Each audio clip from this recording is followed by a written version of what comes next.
Hello everyone, कैसे हैं आप सब? बढ़िया। चलिए, अच्छी बात है, बढ़िया स्वस्थ और खुश रहना चाहिए। जैसे मैंने आप लोगों से भी प्रॉमिस किया था कि मैं आपको एनसीईआरटीज़ पढ़ाऊंगी।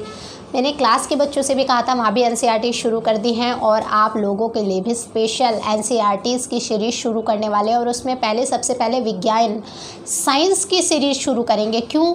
अब रीज़न है, उसका भी रीज़न ये है क्योंकि पीसीएस नज़दीक है यूपी, और वहाँ पर अभी तक का यही है, जो भी अगर आप एग्ज़ाम का एनालाइज करेंगे, उसको जांचेंगे, तो ये है कि साइंस को बहुत ज़्यादा पूछा जाता है। और साइंस आप अगर 6 to 12 साइंस कवर कर लेते हैं, तो अगर आपको ज़्यादा पढ़ना है, आपके मन में ज़्यादा क्वेरीज है, तो कुछ आप एडवांस बुक ले सकते हैं साइंस की।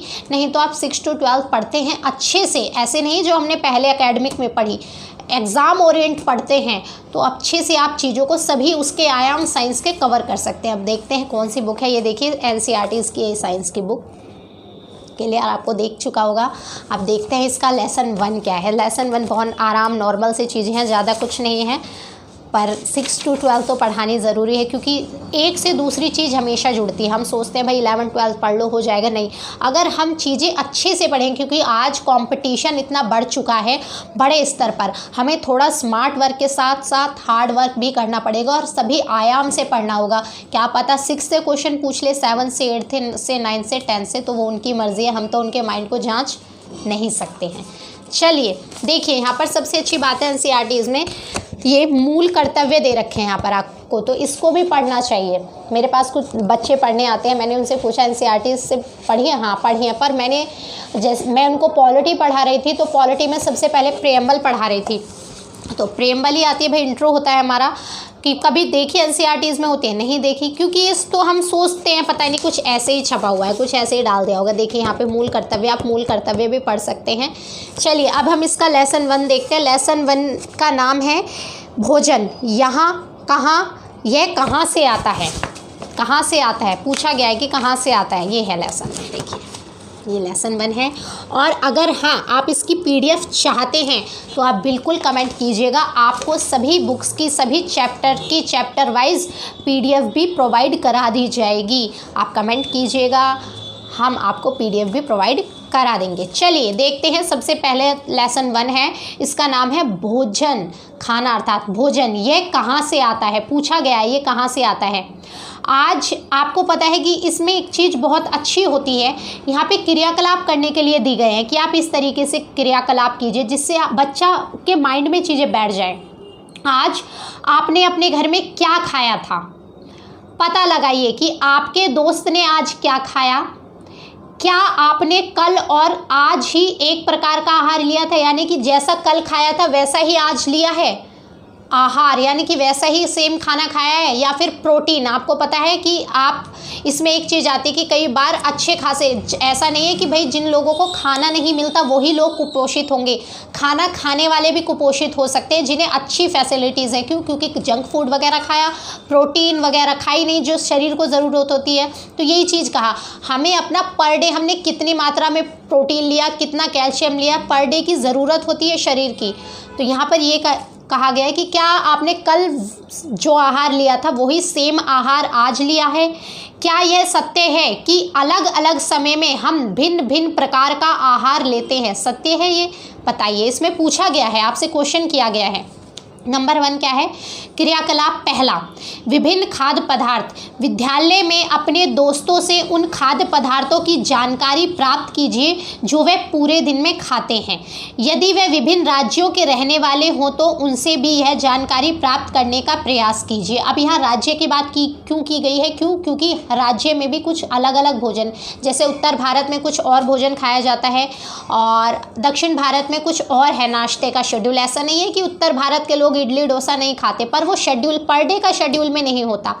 ऐसे दक्षिण भारत के लोग भी सब कुछ खाते हैं, पर उत्तर भारत के लोग जो खाते हैं वो दक्षिण भारत के शेड्यूल में नहीं होता।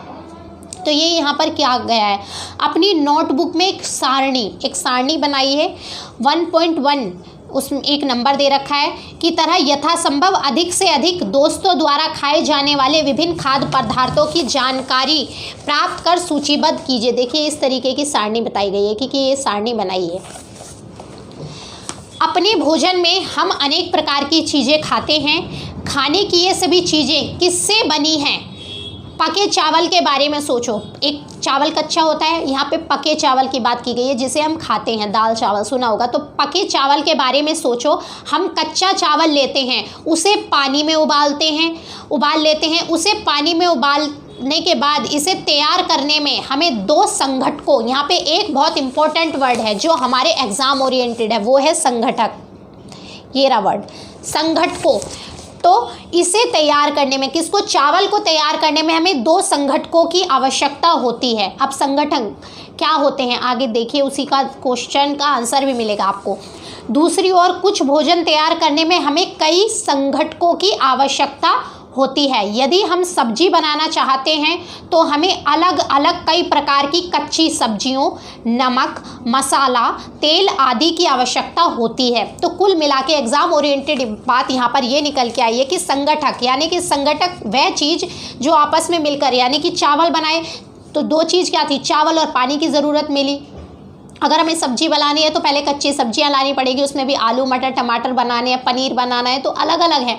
फिर उसके बाद तेल, जीरा, मसाला, सब कुछ। तो संगठक क्या होते हैं, जिनके को मिलाते हैं हम आपस में, यानी कि आपस में मिलकर एक नया पदार्थ तैयार हो गया उनसे।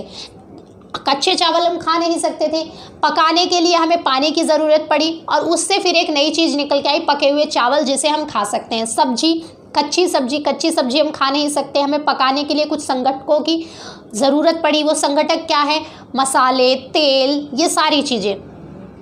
तो ये यहाँ पर ये संगठक होते हैं। चलिए अब क्रियाकलाप 2 की बात करते हैं। सूचीबद्ध कुछ खाद्य पदार्थों को छांटिए और अपने दोस्तों तथा घर पर चर्चा करके जानकारी प्राप्त कीजिए कि उनको बनाने के लिए कौन कौन सी सामग्री चाहिए। यानी कि आप कह सकते हैं संगठक को अगर अपनी आम भाषा में एक तरीके की सामग्री, यानी कि सब्जी बनाई तो उसको बनाने में क्या क्या चीज़ें प्रयोग की गई। क्लियर। इसको सारणी 1 से 2 में सूचीबद्ध कीजिए। वस्तु का नाम पहली सारणी में और उसमें प्रयुक्त कच्ची सामग्री के कुछ उदाहरण नीचे दिए गए हैं, कुछ अन्य को इस सूची में जोड़िए। अब देखिए क्या, देखिए खाद्य व्यंजन और उनकी कच्ची सामग्री, ये सूची है आपको एग्जाम्पल के तौर पर दी गई है। रोटी यानी कि चपाती, बहुत से रोटी बोलते हैं, कुछ चपातीज भी बोलते हैं। इसमें क्या क्या लगा, आटा और जल, यानी कि आटा गूंदते हैं, पानी से गूंदते हैं तो आटा और जल, इसके खाद्य पदार्थ ये है। और इसकी कच्ची सामग्री यानी कि संघटक बोल सकते हैं आप इसको, आटा और जल। दाल बनाने में कच्ची दाल, जल, नमक, तेल, घी और मसाले, यानी कि ये जो हमें चाहिए बन के इन संघटकों को मिलाकर, ये जो मसाले वगैरह मिलाए इसके बाद जो हमें दाल मिलेगी वो ये दाल है। तो ये चीज़ें यहाँ पर बताई गई हैं। अब देखते हैं नेक्स्ट पेज पे क्या बात की गई है। हमने क्या देखा, कक्षा में चर्चा कीजिए कि क्या हम विभिन्न व्यंजनों में कुछ संघटक समान रूप से प्रयुक्त करते हैं। अच्छा, ये संघटक कहाँ से आते हैं, 2 बात, यानी कि 2 बातें पूछनी है आपको। चर्चा कीजिए कि हम अलग अलग, बिल्कुल जैसे हमें पनीर की सब्ज़ी बनानी है या फिर आलू टमाटर बनानी है, कुछ भी बनानी है, जीरा सभी में डलता है, नमक भी डलता है, मिर्च भी डलती है, पानी सब्जियों में भी डलता है, चावल में भी यूज़ की होता है, बहुत सारी चीज़ों में। तो संघटन यहाँ पे पूछा गया है कि क्या हम विभिन्न व्यंजनों में कुछ समान संघटक भी प्रयोग करते हैं, तो बिल्कुल करते हैं, सही बात है, करते हैं।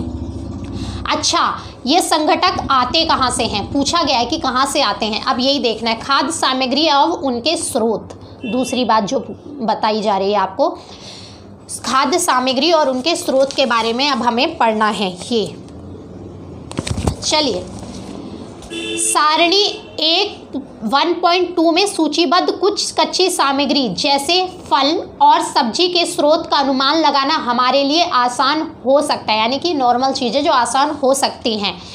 यह कहाँ से आते हैं, निश्चित रूप से पौधों से। गेहूं और चावल का क्या स्रोत है, गेहूं और चावल कहाँ से आते हैं।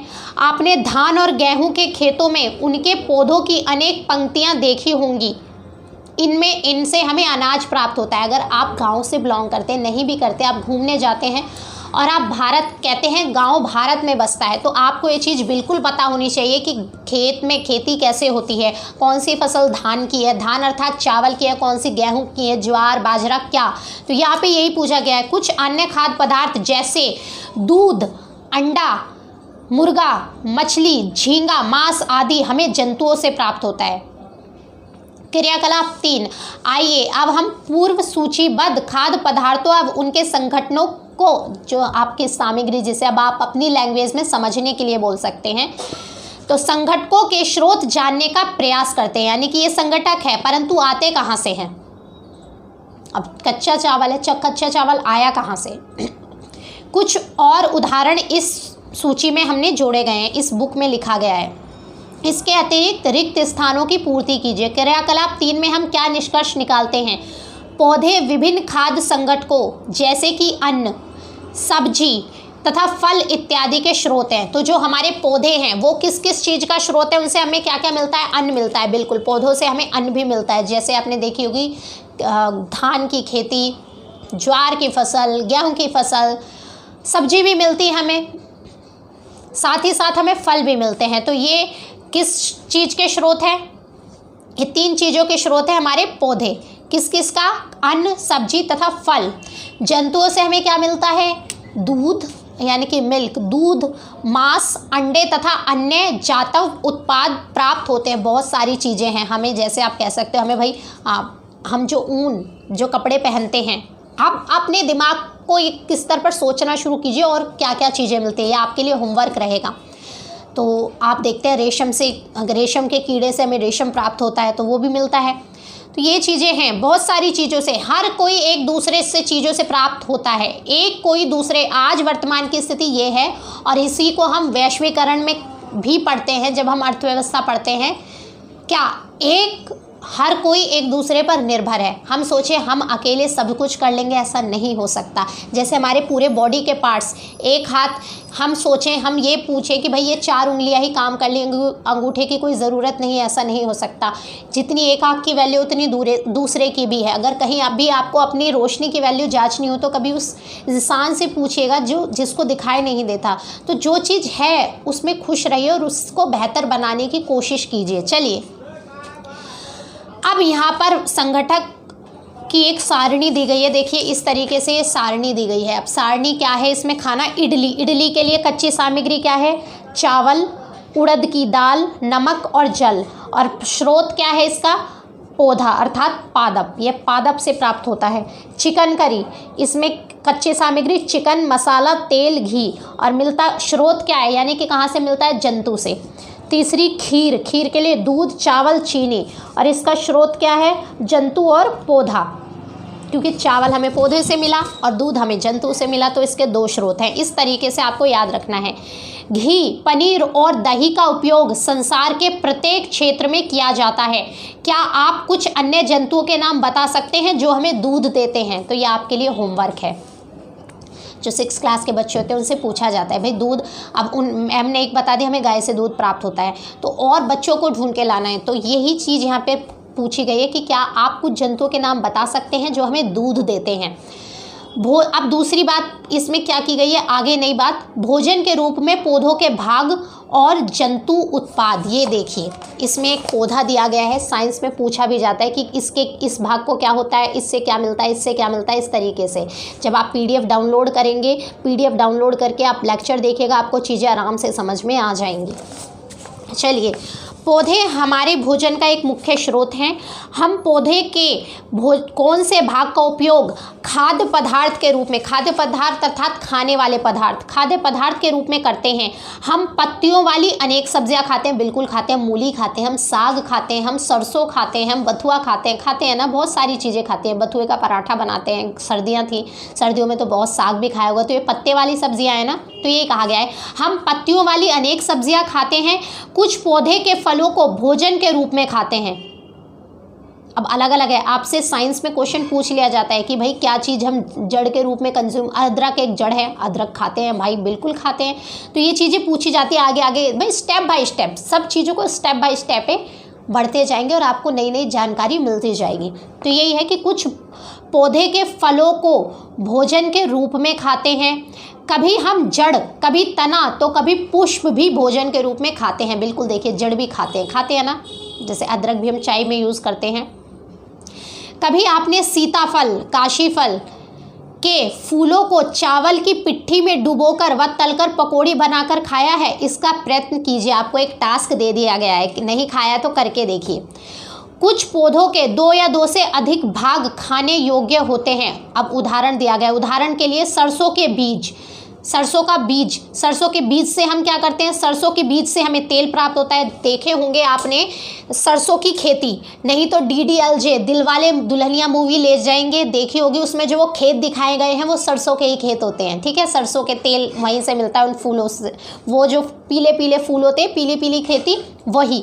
तो यही कहा गया यहाँ पर, उदाहरण के लिए सरसों के बीज से हमें तेल प्राप्त होता है। अब मैंने DDLJ का उदाहरण इसलिए दिया क्योंकि ज़्यादातर सब लोग, क्योंकि हम लोग पढ़ते हैं, अगर हम पढ़ाई को आम जीवन से भी थोड़ा सा इंटरेस्टिंग, ज़्यादा भी नहीं कि भाई पढ़ाई की ही गरिमा गिरा दें, पर कुछ चीज़ों को अपने आम जीवन से देख के, अपने आम जीवन से जोड़ के पढ़ेंगे तो एक लंबे समय तक याद रहती हैं कि हाँ भाई सरसों ये होती है, बताया था हम मैडम ने, DDLJ वाला जो खेत वाला सीन था। ठीक है, क्लियर। और ये नॉर्मल बात है, सभी मूवीज़ देखते हैं।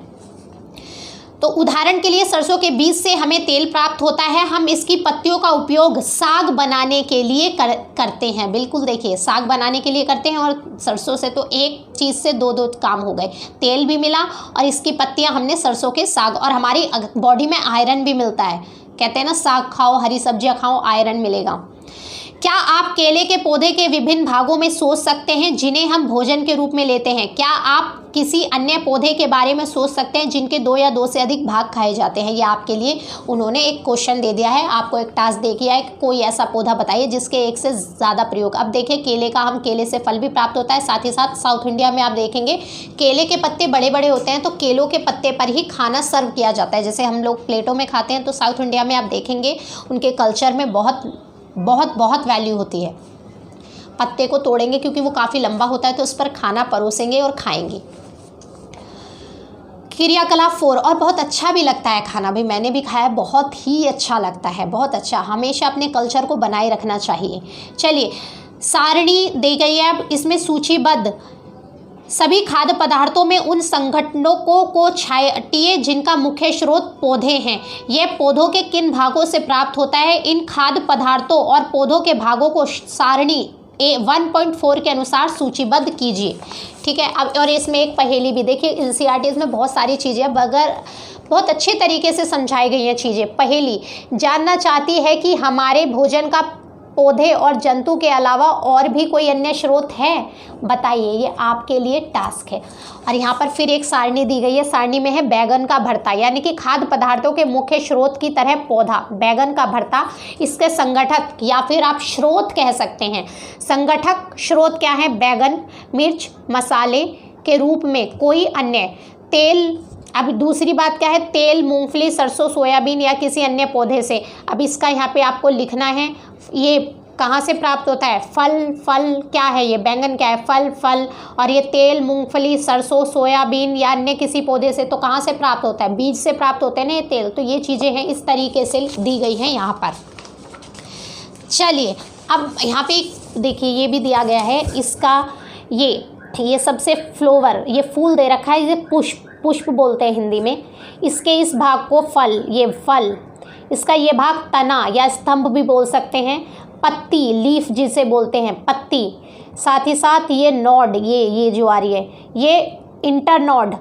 कलिका, प्राथमिक, मूल, द्वितीयक, मूल। ये देखिए जड़ को भी, जड़ के पार्ट्स भी बताए गए हैं, ये देखिए इस तरीके से। और ये जो इतना पार्ट है, प्राथमिक, मूल, द्वितीयक, मूल, ये जो जड़ का पार्ट है इसे मूल तंत्र बोलते हैं। और ये सारा कवर करके आपका यहाँ तक प्रहोर तंत्र बोलते हैं।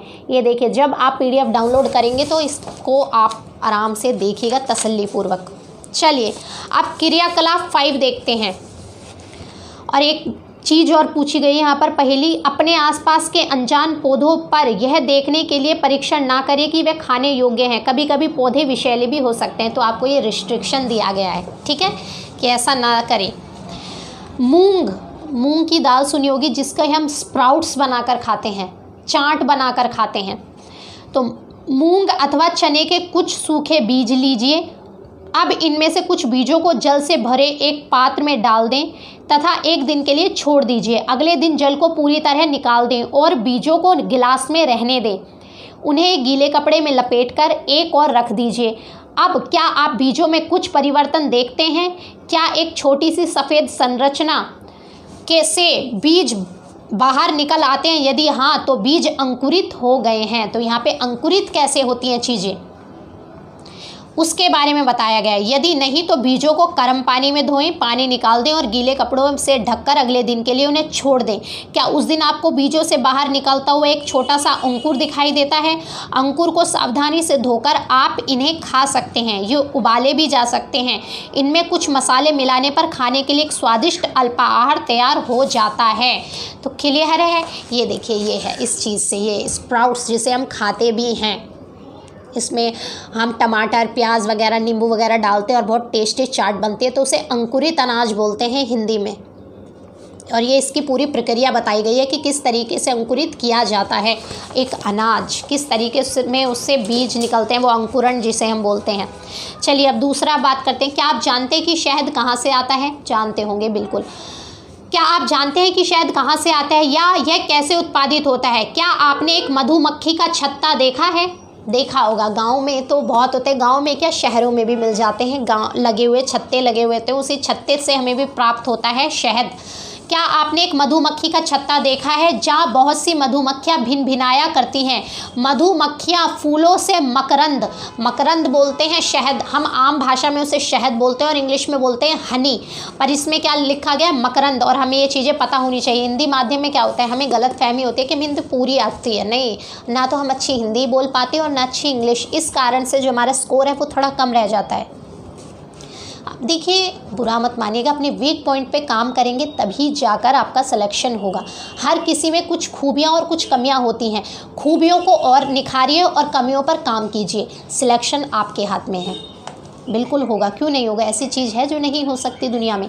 चलिए, तो मकरंद क्या होता है? मीठा रस, शहद, जो भी आप कहना चाहे, एकत्रित करती है। मधुमक्खियाँ फूलों से मकरंद एकत्रित करती है, फूलों से फूलों पर बैठती हैं और मकरंद एकत्रित करती हैं। इसे अपने छत्ते में भंडारित करती है, यानी कि जिस छत्ते पर वो बैठती हैं उस पर भंडारण कर देती है, उस पर छोड़ती हैं।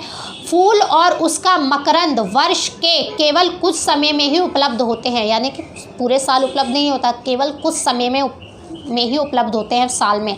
अतः मधुमक्खियाँ इस मकरंद का भंडारण कर लेती हैं ताकि पूरे वर्ष इसका उपयोग किया जा सके। ठीक है, पूरे वर्ष प्रयोग करती हैं इसको, परंतु पूरे वर्ष इसका भंडारण नहीं करती। याद रखिएगा इस चीज़ को, अभी बहुत इंपॉर्टेंट बात है एग्ज़ाम ओरिएंटेड, कि पूरे वर्ष यूज़ करती हैं उसको, पर पूरे वर्ष उस मकरंद इकट्ठा नहीं करती रहती कि भाई रोज़ जाएंगी और रोज़, जैसे चिड़िया होती है ना, रोज़ दाना चुगती हैं, पर ये नहीं करती है। वर्ष में कुछ समय के लिए करती है काम, फूलों से फूलों पे जाएगी और फिर मकरंद इकट्ठा करेंगे, उसे पूरे साल यूज़ करेंगे। ठीक है, इस मकरंद का भंडारण कर लेती हैं ताकि पूरे वर्ष इसका उपयोग किया जा सके। हम ऐसे छत्तों में मधुमक्खियों द्वारा भंडारित भोजन होता है शहद के रूप में प्रयोग करते हैं। क्लियर? तो दो बात हुई, मधुमक्खियाँ फूलों से फूलों में जाती हैं, मकरंद अर्थात फूलों का मीठा रस लेती हैं और मीठे रस को अपने उस छत्ते में एकत्रित कर लेती हैं और वर्ष भर उसका प्रयोग करती हैं। और एक इम्पॉर्टेंट बात जो यहाँ पर जानने वाली थी वो ये थी कि वो वर्ष भर इस प्रक्रिया को नहीं करती, वर्ष भर बस अपने छत्ते में से उसको यूज़ करती हैं, साल के कुछ समय ही इस प्रक्रिया को करती हैं वो। क्लियर? दूसरी बात क्या है लेसन 1 में, जंतु क्या खाते हैं? एनिमल अर्थात क्या आपके घर में कोई ऐसा पालतू पशु है जिसकी आप देखभाल करते हो? कुत्ता, बिल्ली, भैंस या बकरी? फिर आपको इसकी जानकारी भी आवश्यक होगी कि आपका पालतू जानवर क्या खाता है। बिल्कुल होगी अगर आपके घर में है तो। अन्य जंतु क्या खाते हैं? क्या आपने कभी गिलहरी, कबूतर, छिपकली होती है ना, छिपकली दीवार पे छिपकली चलती रहती है दीवार पर, तो छिपकली या अन्य छोटे से कीट को खाते देखा है कि वो लोग क्या खाते हैं? जैसे आपने छिपकली को देखा होगा, मच्छर खा लेती है वो ट्यूबलाइट के आसपास, या फिर कहीं मच्छर बैठा है, कोई कीड़ा वीड़ा बैठा है दीवार पे तो खाती है उसको। अब यहाँ पर दिखा रखा है गिलहरी अखरोट खाते हुए, देखिए गिलहरी दिखा रखी है, अखरोट लिखा भी हुआ है, गिलहरी अखरोट खाते हुए। अब यहाँ पे फिर एक सारणी दी गई है, सारणी 1.5 में अनेक जंतुओं के नाम लिखे हैं, उनमें से कुछ जंतुओं के द्वारा खाए जाने वाले भोजन भी लिखे हैं। सारणी में स्थित जो रिक्त स्थान है उनकी पूर्ति आपको करनी है, यानी कि ये है सारणी। इसमें 2 का एग्जाम्पल आपको दे दिया है, बाकी आपको फिल करना है इसको। क्या है? भैंस, खाए जाने वाला भोजन, भैंस के द्वारा बफेलो जिसे बोलते हैं, घास, खली, भूसा, अनाज, पत्ती, बिल्ली क्या खाती है? छोटे जंतु, बिल्ली जैसे चूहा खाती है छोटे जंतु, रैट। पक्षी खा लेती है, दूध पी लेती है। अब ये बाकी आपको चूहा के लिए पूछा है, शेर, बाघ, इन सब का ये सारणी है, आप बताइए क्या क्या है। और एक इम्पोर्टेंट, बहुत इम्पोर्टेंट बात ये कि इनके पीछे जो क्वेश्चन होंगे उनको ज़रूर आपको अटेम्प्ट करना है। जो मैं 6 to 12 तक आपको एनसीईआरटीज़ पढ़ा रही हूँ, उसके पीछे जितने भी क्वेश्चन होंगे वो क्वेश्चन बताऊंगी और उनको अटेम्प्ट कोशिश कीजिएगा लिखने की। इससे आपकी राइटिंग स्किल अच्छी होगी और चीज़ें दिमाग में आएंगी कि लेसन 1 से हमने क्या सीखा और क्या इसका क्वेश्चन का आंसर होना चाहिए। और देखिए 6 मुझे पता है बहुत नॉर्मल है, आसान है, पर 6 से ही 7th जुड़ेगा, 7 से ही 8th और 8 से ही 9th और 9 से 10th और 10 से 11th, 11 से 12th। वरना सीधा 12th नहीं करा देते आपको, अगर कि भाई 6th वाली इंपॉर्टेंट नहीं है, सीधा 12th वाली में बातें आती नहीं।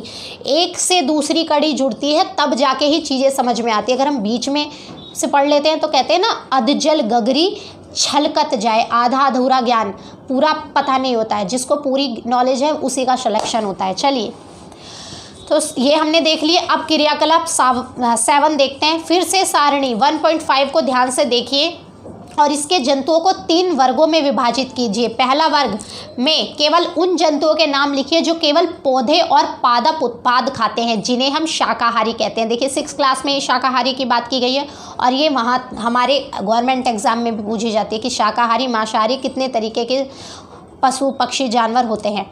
तो जो केवल पौधे और पादप खाते हैं उन्हें शाकाहारी जंतु कहते हैं। ये एग्जाम ओरिएंटेड बहुत महत्वपूर्ण बात है कि पहला वर्ग किसका आता है? शाकाहारी का। और शाकाहारी क्या खाते हैं? केवल पौधे, पादप और उत्पाद खाते हैं। यहाँ कुछ जंतु ऐसे भी हैं जो दूसरे प्राणियों को खाते हैं, इन्हें दूसरे वर्ग में रखा जाता है। इन प्राणियों को मांसाहारी जंतु कहते हैं। जैसे शेर वगैरह हो गया, दूसरे प्राणियों को खाते हैं ना, हिरण वगैरह को, तो वही चीज़। क्या आप कुछ ऐसे जंतुओं को भी जानते हैं जिनका भोजन पौधे और जंतु दोनों ही होते हैं और इनको तीसरे वर्ग में रखा जाता है? इन्हें सर्वहारी जंतु कहते हैं। ये एग्जाम ओरिएंटेड बहुत महत्वपूर्ण बातें हैं। पूछ सकते हैं कि शाकाहारी किस वर्ग में आते हैं, तो पहले वर्ग में आते हैं। और शाकाहारी होते कौन हैं? वो जो पादप अर्थात पौधे खाते हैं। दूसरे वर्ग में आते हैं मांसाहारी, जो जंतु यानी कि दूसरे प्राणियों को, जैसे शेर है वो हिरण को खाता है, खरगोश को खा लेगा, तो मांसाहारी होते हैं। और तीसरा वर्ग होता है सर्वाहारी वर्ग। सर्वाहारी वर्ग कौन सा होता है? जो जानवर पौधे और जंतु दोनों को ही खाते हैं, उसे बोलते हैं सर्वाहारी जंतु। अब आप इन्हें सारणी 1.6 के अनुसार 3 अलग वर्गों में रखिए। देखिए 3 सारणी है। शाकाहारी पहला एग्जाम्पल दिया है गाय का, मांसाहारी शेर और सर्वाहारी कोआ, क्लियर, क्राउ जिसे बोलते हैं। अब तो देखने के, अब आप एनवायरनमेंट में देखिए, शायद गांव में तो कोई देखने के लिए भी मिल जाएंगे, पर मैं जहाँ हूँ अभी आसपास, मेरे आसपास, मैं छोटी थी तब मैं बहुत सारे कोए देखती थी और वो छोटी छोटी चिड़ियाँ भी आती हैं जो आपके ची ची करती रहती थी, अब वो भी नहीं दिखाई देती। कोई भी दिखाई नहीं देते। कौए पहले दिखाई देते थे, अब नहीं दिखाई देते। गाँव में तो शायद ये चीज़ अब भी मिल जाएंगी, पर यहाँ पे अभी मुझे नहीं दिखाई देते और आप लोगों को भी नहीं दिखते होंगे। क्या करें, माहौल ही ऐसा हो गया है, चीज़ें इतना पोल्यूशन कर दिया है चीज़ों को। हर चीज़ की अति होती है और कहते हैं अति हमेशा दुर्गति में बदल जाती है और हमें पता भी नहीं चलता। पहेली पूछी गई है। ये पहेली, एक लड़की है यहाँ पर, याद रखें, पहेली सोच रहे। देखिए पहेली जानना चाहती है कि सारणी 1.6 को भरते समय मनुष्य को आप किस वर्ग में रखेंगे। तो यह आपके लिए होमवर्क है कि मनुष्य किस वर्ग में आएगा, शाकाहारी में, मांसाहारी में या सर्वाहारी में, बताइएगा, लिखिएगा, नहीं तो कमेंट कीजिएगा।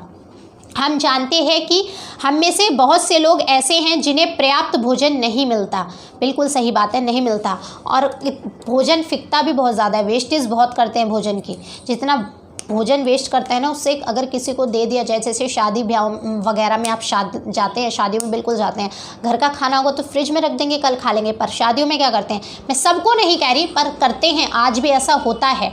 सब नहीं करते पर आज भी ऐसा करते हैं। प्लेट ले लेंगे, नहीं अच्छा लगा फेंक दिया, और घर में रख लेंगे, कल फ्राई करके खा लेंगे, कल टेस्ट सही कर देंगे, नमक ज़्यादा है तो पानी डाल के उसे कम कर लेंगे, क्योंकि वो खुद के मेहनत का है। तो ये चीज़ें सोचनी चाहिए। चलिए, हम जानते हैं कि हम में से बहुत से लोग ऐसे हैं जिन्हें पर्याप्त भोजन नहीं मिलता। हमें ऐसे उपाय खोजने की आवश्यकता है जिनके द्वारा देश में अधिक खाद्य उत्पादन किया जा सके। यही पर्याप्त नहीं होगा, बल्कि हमें ऐसे कुछ उपाय खोजने चाहिए जिनसे यह सुनिश्चित हो कि यह भोजन हम में से प्रत्येक को आसानी से उपलब्ध हो सके। चलिए, अब इसमें जो कुछ वर्ड हैं एनसीईआरटीज़ में, क्या महत्वपूर्ण वर्ड रहे, क्या हमने लेसन 1 देखा, उसमें महत्वपूर्ण शब्द क्या निकल के आए और आपके एग्जाम ओरिएंट कौन से आवश्यक है? संघटक।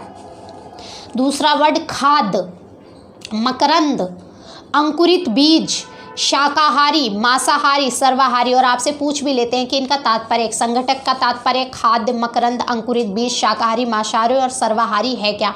ये सारे जवाब आप अगर आप चैप्टर अच्छे से पढ़ेंगे तो मिल ही गए होंगे आपको। अब इसका सारांश क्या है? सारांश, भारत के विभिन्न प्रदेशों में खाए जाने वाले भोजन में बहुत अधिक विविधता है। बिल्कुल सही बात है, बहुत अधिक विविधता है। दक्षिण भारत में कुछ और है, उत्तर भारत में कुछ और है, और साथ ही साथ आप जैसे हिल स्टेशन वगैरह पर जाते हैं वहाँ पे कुछ और चीज़ें होती हैं, या फिर आप गर्मी वाले प्रदेश में जहाँ पर अधिक गर्मी पड़ती है वहाँ पर कुछ और चीज़ें खाई जाती हैं। हमारे भोजन के मुख्य स्रोत पौधे तथा जंतु हैं। जो जंतु केवल पादप खाते हैं उन्हें शाकाहारी कहते हैं, अर्थात पेड़ पौधे जो खाते हैं। जो जंतु केवल जंतुओं को खाते हैं उन्हें मांसाहारी कहते हैं, और जो जंतु पादप अर्थात पौधे तथा दूसरे प्राणी अर्थात जंतुओं को भी, मांस भी खाते हैं, दोनों को ही खाते हैं, उन्हें सर्वाहारी कहते हैं। तो ये इसका सारांश था। अब इसका अभ्यास प्रश्न क्या है? क्या सभी जीवों को एक ही किस्म के भोजन की आवश्यकता होती है? इसमें पूछा है। बताइए, क्या 5 पौधों के नाम लिखिए तथा बताइए कि इनके कौन से भाग का उपयोग खाद्य पदार्थ के रूप में होता है। दिए गए खाद्य पदार्थ का मिलान कॉलम 2 से कीजिए। देखिए, इस तरीके से क्वेश्चन दे रखे हैं, यानी कि दूध, दही, पनीर, घी किससे मिलता है ये लिख रखा है यहाँ पर। क्या है ये? सभी जंतु उत्पाद हैं। पालक, फूल गोभी, गाजर ये क्या है? पादप है, पादप उत्पाद। सब्जियां हैं, क्या है? तो पालक, फूल गोभी, गाजर सब्जियां हैं, इससे मिलान करना है। ये आपका अभ्यास प्रश्न है। और देखिए ये चीज़, ये सार प्रमुख शब्द, ये बहुत अच्छी चीज़ है, इस पर काम कीजिएगा। प्रस्तावित परियोजना, इस पे क्रियाकलाप दे रखा है कि आपने अपने घर के आसपास गिरगिट को अवश्य ही देखा होगा। अगली बार जब आप इसे देखें तो इसका ध्यानपूर्वक अवलोकन करें तथा पता लगाएं कि ये क्या खाता है। क्या इसका भोजन छिपकली से भिन्न है, यानी कि छिपकली से अलग है इसका भोजन? क्योंकि गिरगिट थोड़ा बहुत देखने में उसी के प्रजाति का है, तो इसीलिए पूछा गया है। उन जलीय पौधों के नाम लिखिए जिनके उत्पाद खाद्य यानी कि खाने के रूप में प्रयोग किए जाते हैं। तो ये कुछ चीज़ें हैं इसमें दी गई हैं। और सोचने के लिए भी कुछ बोला गया है कि सोचिए, इस पर थिंक कीजिए। क्या सोचिए? क्या आपके आसपास के सभी व्यक्तियों को खाने के लिए भोजन उपलब्ध है? यदि नहीं तो क्यों नहीं है? तो ये देखिए, ये यूपीएससी का क्वेश्चन, अगर आप यूपीएससी या पीसीएस भी देना चाहते हैं तो आपको लिखना पड़ता है डिस्क्रिप्टिव। सारा खेल माइंड का है। तो आप देख सकते हैं कि भाई हमारे यहाँ खाद्य उत्पादन सभी तक क्यों नहीं पहुँच पाता, क्यों कुछ लोग भूखे रहते हैं, और भूखे रहते हैं तो ऐसा क्या किया जाए, ऐसा क्या हम उसका सॉल्यूशन निकालें कि कोई भूखा न रहे, और ऐसी क्या क्या टेक्निक हम अपनी खेती में यूज़ करें जिससे खाद्य उत्पादन बढ़े। और दूसरी बात क्या इसमें सोचने के लिए बोली गई है, हम भोजन की बर्बादी किन उपायों से रोक सकते हैं। तो ये देखिए, ये दोनों महत्वपूर्ण बातें हो सकती हैं, इस पर आप सोचिए, क्योंकि आपको यूपीएससी में लिखना पड़ता है और उसमें ऐसे ही आपसे क्वेश्चन दे देंगे और आपको अपना दिमाग चला के लिखना है।